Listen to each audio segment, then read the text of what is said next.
Today, we are diving headfirst into the incredible epic saga of Norse mythology. And let me tell you, this is a story that kicks off with the universe being carved out of a giant's corpse, and it ends, well, it ends in a world-shattering apocalypse where even the gods themselves are fated to die. Just try to picture it. This is the battlefield at the end of all things. The mountains themselves are crumbling, the oceans are boiling over. You've got Thor, the mighty god of thunder, locked in a fight to the death with a serpent so huge it wraps around the world. And over there, that's Odin, the Allfather, charging straight into the jaws of a wolf the size of a mountain. This, my friends, is Ragnarok, the twilight of the gods. So a cataclysm like this, it doesn't just happen, right? This wasn't some random accident. It was destiny. It was the unavoidable climax of jealousy, betrayal, and cosmic grudges that were set in motion ages and ages ago. So the real question is, how did it all lead to this? To really understand the end, we have to go all the way back to the very beginning. Okay, so before there were 9 realms, before there were any gods at all, there was nothing. Well, almost nothing. There was just this massive, empty void called Ginnungagap, and it was stuck between 2 extremes, a realm of primordial, scorching fire and another of absolute, bitter cold ice. And it's from that clash of fire and ice that everything we know was eventually born. You know, the Norse creation story is pretty bravo, but also amazingly creative. It really tells you everything you need to know about their worldview. So when the fire from Muspelheim met the ice of Niflheim, the first living thing, a giant named Ymir, just formed from the slush. But right after him came the first gods, Odin and his brothers. And to make a world where things could actually live, they did something kind of shocking. They killed Ymir, and then they built the world from his body.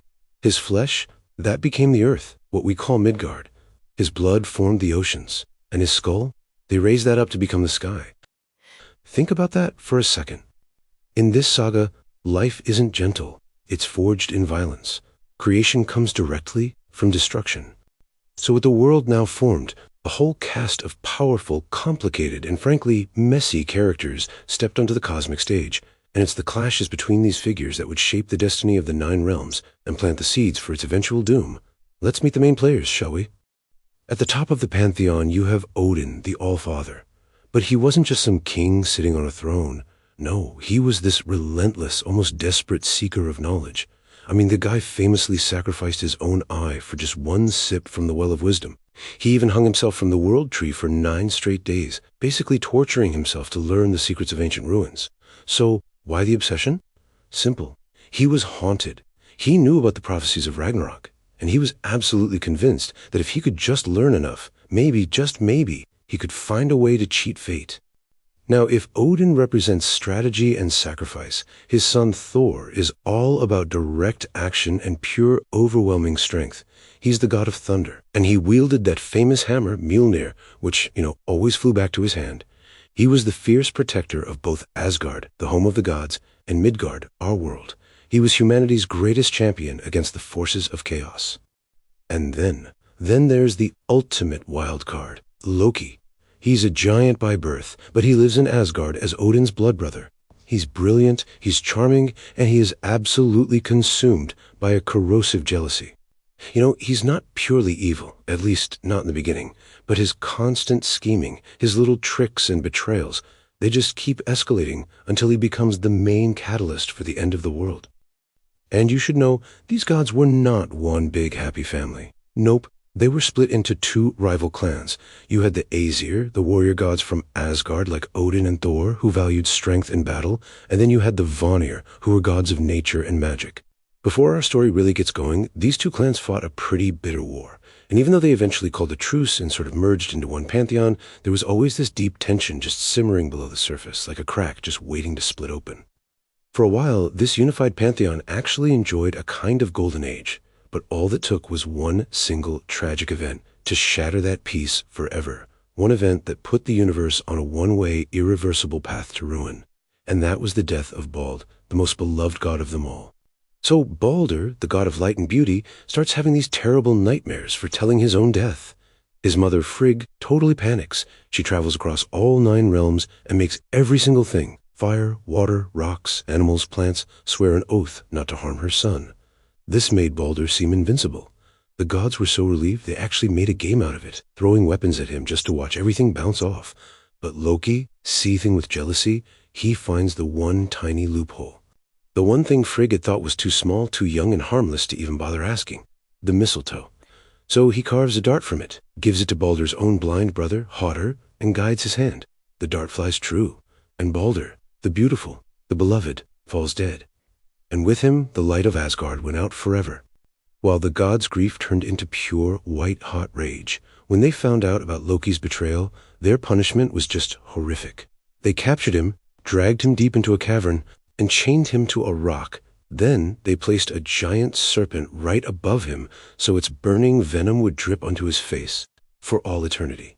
But this didn't bring peace. All it did was fill Loki with this bottomless, burning hatred, and he swore that one day he would break free and get his revenge. And that brings us right back to where we started. With Baldur dead, the age of innocence was over. A brutal 3-year-long winter fell over the world. The bonds of family and friendship frayed and broke. And just as he vowed, Loki broke his chains. The final, fated battle was about to begin. So what is Ragnarok exactly? It means the doom of the gods. It's this prophesied apocalypse where the forces of order finally have their last stand against the forces of chaos. But here's the really crucial part. It's not just an ending. The destruction is seen as a cleansing fire, something that's needed to make way for a new world to be born from the ashes of the old.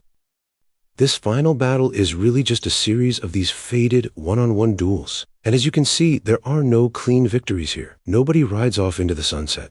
Thor finally kills his ancient enemy, the Midgard serpent, but he only makes it 9 steps before he drops dead from its poison. Odin, the Allfather, he charges at Loki's monstrous wolf son, Fenrir, and is just swallowed whole. And Loki himself? He finally faces the god Heimdall, and they kill each other. It's just a symphony of mutually assured destruction. With most of the major players, gods and monsters alike, now dead, the fire giant Surtur finishes the job, engulfing the entire cosmos in flames. The world burns. Then the oceans rise up to wash it all clean. But out of that silent, watery void, a new green world is destined to rise. And a handful of surviving gods and just 2 humans will be there to start the whole cycle over again. Now, you might be thinking, okay, cool story, but it's ancient.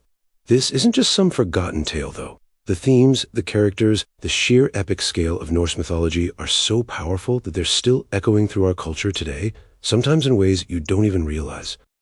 I mean, its DNA is everywhere once you start looking. J.R.R. Tolkien's The Lord of the Rings, his ideas for dwarves, elves, even some of his character names are pulled straight from the Norse sagas. Obviously, the blockbuster versions of Thor and Loki in Marvel comics and movies have made these gods household names all over again.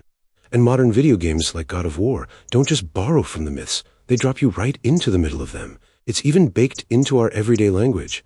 Ever wonder why we call it Thursday? That's literally Thor's Day. Ultimately, the Norse saga is so much more than just a cool story about gods and monsters.